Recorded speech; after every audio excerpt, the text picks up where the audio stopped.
Let's work. I get it, bags, get it. G'day, welcome to the Making with Myles podcast. I'm Myles Clark, you wouldn't bloody believe it. And we are here where we discuss all things associated with building, constructions, renovations, all those types of things, as well as the real estate industry through the lens of a building inspector. We have two formats to the podcast. We have The Shed. The Shed is where we discuss all those things associated with the real estate industry and the construction industry. And we also have The Journey. The Journey is more of a personal development thing that we dabble in every now and then because I'm all about it and you'll have to be too. So too bad. Now, on this episode, we'll be discussing the advice for trades apprentices. Now, on Instagram, I've got a lot of DMs and conversations with people about advice for them in their trade and what things to sort of look out for, what things to understand. Now, this is going to be specific for apprentices. So if you are an apprentice already in the industry, if your kid's about to become an apprentice or look into the trades themselves, I'm going to give a bit of an overview of if I did it all again, these are the things to be aware of. This is what I would do, and this is where I'd probably go with it. So first things first, what your mentality should be. As an apprentice, you are an absolute idiot on site. You have no skills. You have no knowledge. You know nothing.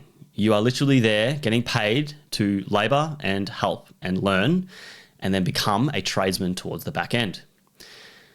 What you need to understand about that is it all comes down to knowledge. Knowledge is power. Genuinely, it is. And it's not all about chasing the money at the start, because that will come in time when you build your skill set up and become successful at whatever trade you choose. It doesn't matter what it is. It all comes down to knowledge, all right?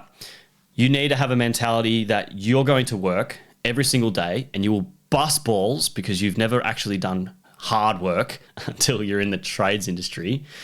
You'll be physically exhausted. You'll be mentally cooked because there's all these things going on. You'll be told off for doing things wrong. You'll be told off for doing things right.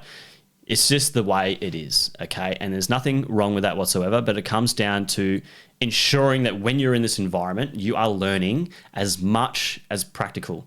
You need to be asking questions. You are the power of your own destiny in this regards, and it's up to you to be the one that asks the questions, learns what you need to learn the things in school, apply them on site as best as practicable, bounce it off your tradesman or your boss, whoever that is around you, to ensure that you become the best tradesman practicable in those circumstances, okay?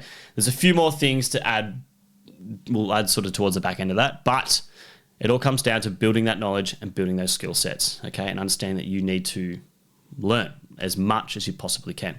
The next is what your work ethic should be. What should it look like? The harder you work, the more respect you will get with the ones around you.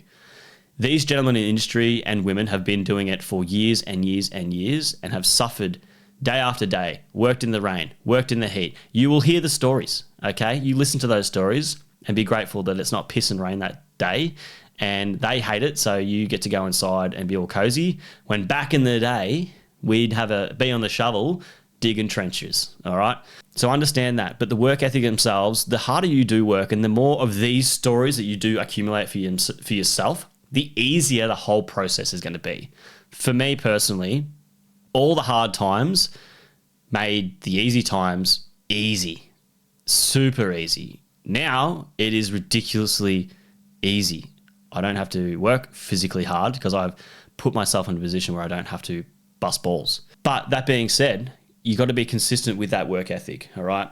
You gain the respect, you gain the skill set, and your body will get used to how you move and how you action. So when you start doing those 7 till 3:30 days or 7 to 5:30 days, or you might do 6 o'clock starts, whatever it ends up being, your body will get used to it, okay? So you won't be, it takes time. It took me like probably a good year in the industry as a chippy on the tools doing 7 till 3:30 until I stopped falling asleep on the drive home or falling asleep on the drive into work because I just never had that physical work ethic backed up every possible day, okay? And I was also working at a nightclub at the same time on the weekends till like 4 a.m, so that didn't help. But it all paid off in the end. So your mentality, super key. You want to be learning as much as you can. Your work ethic, you want to be busting your balls, all right? You want to be trying your best as you possibly can, okay? You will make mistakes. Don't worry about it. As long as you're trying and you're actually actioning and not sitting around staring and waiting to be told what to do, that is the best approach you can take with regards to your work ethic. Next is how you should handle yourself. In these situations, people see what you do, okay? And they paint a picture of who you are based on how you present yourself and how you handle yourself in these situations. As an apprentice, be professional. If there's guys that you're working under who are just, as you become an adult, you see this more often, that adults are fucking useless as well, okay? As a kid, you're sheltered by the world. You don't understand that you think every adult is perfect and smart and knows all these things and has all their shit together because they live in a house. When you become an adult and you get to expose yourself around it, you'll realize that's not the case. So be the best person you can be in those situations, okay? Dress appropriately, speak appropriately, be respectful, all right? These go a long way. If you are a little smart ass, if you dress shit, if you're taking about 1,000 smoke breaks, if you're sooking and complaining about things, none of these things actually benefit you or help you make your job any easier. All it does, it makes everything harder. So how you handle yourself is very, very important, okay? It goes the same with your work ethic, and it also goes with your mentality of what you're trying to do here, okay? You're trying to get into a situation where you can learn something and become a tradesman at that specific trade itself, okay? Now, another thing to add is what you should be thinking long term. So you've entered into the industry as an apprentice and you're learning all this knowledge, learning all these wicked skill sets, all right? And you're sort of getting to a certain point where you want to understand what you're going to do long term. Now, the number one thing I recommend everyone does, and especially in the trades industry, is you make it a business, all right? Think about making it a business. Business isn't for everyone. There's a lot of people out there that are more than happy to get a good paying job, work for the rest of their lives, get their 30-year mortgage, maybe have some super, take a couple of holidays and move on. And that's completely fine. If that is who you are, no dramas whatsoever. All the love. For me, I'm a little bit different. If you're going to actually have any sort of impact on the world, if you want to set your family up for success, even though you don't have one yet, you might not even have a missus or a boyfriend, it doesn't really matter. As long as you're thinking long term, a business is the best option, okay? When you create a successful business, and it can even be a mediocre business, to be honest, that's technically still a job, but you're in control. You're in control of your own destiny in those situations, and you're not going to get sacked tomorrow and then have to rely on somebody else to drag you into their business to keep you afloat. So while you're going all through all these situations as an apprentice, again, it all comes back to the knowledge base.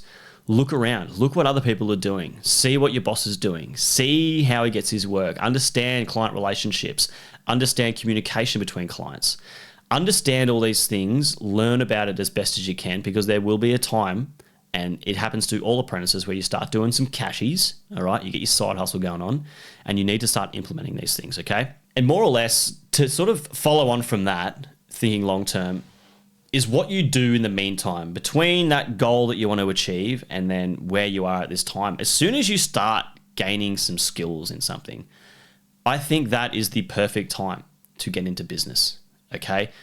A business doesn't have to be, you just step into a business, you start getting work and you make money and everything's great. That is definitely not how business works at all. All businesses, I believe, start as a side hustle, okay? Every business that I've started has all been a side hustle. My construction company, my inspection company, and soon to be my technology company, okay? Technology company has been a 2.5-year side hustle and it's made no money and it's now got employees, all right? So there's risks associated with it, but the smaller you are, the small skill set you have, maybe you can start installing AC units, maybe you can do some roof plumbing and your boss might help you out with signing off certificates. Maybe you're a chippy and you can just hang some doors and fix some things in people's houses. Start getting into that mentality of setting yourself up for a business, okay? You'll do these cashes on the side, all right? You'll do this work on the side. There might be times you might have to take a day off. There might be times when you might have your boss work for you to lend you a hand, okay? If your boss is cracking the sads about all this sort of shit during the process, he is a fucking loser, all right? And they don't want you to succeed. They just want to hold you for as long as possible and to take all your time and all your money and not wish you well at all, okay? So most likely you'll be bailing from this person either way because they truly don't care. Now, what that can look like is you could be a second year apprentice, third year apprentice. You might pick up some, and you're a chippy, for example, and you might pick up a couple of decks in people's backyards. You might fix some pergolas and bits and pieces like that. Get a business, get an ABN, get your insurances in place. It's not a costly process. Do some little bit of advertising, get a bit of word of mouth, and then start that process. What happens over a long period of time is you transition from working for somebody else until your side hustle becomes so busy that you just fall into that full time. And then you expand on that full time and you grow from that full time, and then you get employees on board, okay? And then you can sit back and you might be preferred doing the admin process. You never really know. You might not be the greatest tradesman, but you could be the best businessman, okay? And it's all about being successful and making money in an industry, okay? And it all comes down to those knowledges, that knowledge base, the skill sets that come with it, all those associated things. Now, one thing to close out I want to touch on, especially for trades apprentices, is you might get given opportunities in the industry to work for particular people. There are a lot of trades in the industry who are fucking losers, okay? These people treat their workers like shit. They don't care about you. They don't want to teach you anything. They just want an extra set of hands that's cheap because, well, you're bloody cheap, all right? And it's very helpful for the business. So be very mindful about who you're going to work for, okay? If you find yourself in a situation where you go to work every single day, you're learning nothing, you're getting harassed by the employees, it's probably a smart choice to find somewhere else to work. Find somewhere where you want to actually learn, okay? And have that conversation with these potential employers when you go through all these process, all right? Talk to them. Say, this is what I want to do. Give them a bit of a plan. I want to learn. I want to do this. This is all the things that people actually want to hear when you go through an interview process. But if you're getting bullied on site, you're getting harassed, and don't get me wrong, there's going to be bullying on site. It's called shit talking, all right? So have some thick skin because it's the real world, all right? And no one's there to protect you, and you need to be aware of that. But there's times when it goes too far, all right? There's times when it gets too much, and there's times when you go to work and you absolutely dread it, all right? So if you find yourself in that situation, especially if you are an apprentice, I would highly recommend, have a chat to your parents, because most likely you're all young kids. Have a chat to your parents or someone more experienced and find a way in which you can find another job that's going to actually offer you a better opportunity to learn. Because if you do 4 fucking years of an apprentice in plumbing and you learn fuck all and you've been bullied the whole time and you hated every moment of it just to say you're a plumber at the end, you've technically gained nothing because you haven't learnt what it is to be a plumber. You haven't learnt the knowledge associated with it and then built the skill set off it. So, have some grace, have some confidence, and choose something that is going to benefit you personally, and then you can give back to that employer and be the best apprentice you could possibly be. And then once it's all done and once it's all said and done, you might work for a bit longer, you'll start a business on the side, you might even realize that you've accomplished everything you want to do and you're going to get another skill, okay? There's a lot of people that do that as well, and there's nothing wrong with that at all. But if you are one person, especially like me, and you're just like, I'm going to be X, that's the best way to approach it and to act accordingly, and that's the best way to approach it. That's the best way to action it, and that is what I believe is what helped me get to where I am and put me in a situation now where I'm very, very, very, very, very fortunate. So if you found any value to this, please share it to the young apprentices, all right? They all need a bit of love, okay? They need to understand the situation that they're in and understand that, times are tough, but it's your own destiny and you can decide what you want in reality. Please like, follow, share. If you have any questions associated with this episode, please add it to the Spotify Q&A. If not, add me on Instagram or Facebook or TikTok, any of the platforms. I've got heaps of stuff on there as well. And you can harass me on there and I'll definitely harass you back. All good. Anyway, we'll see you on the next one.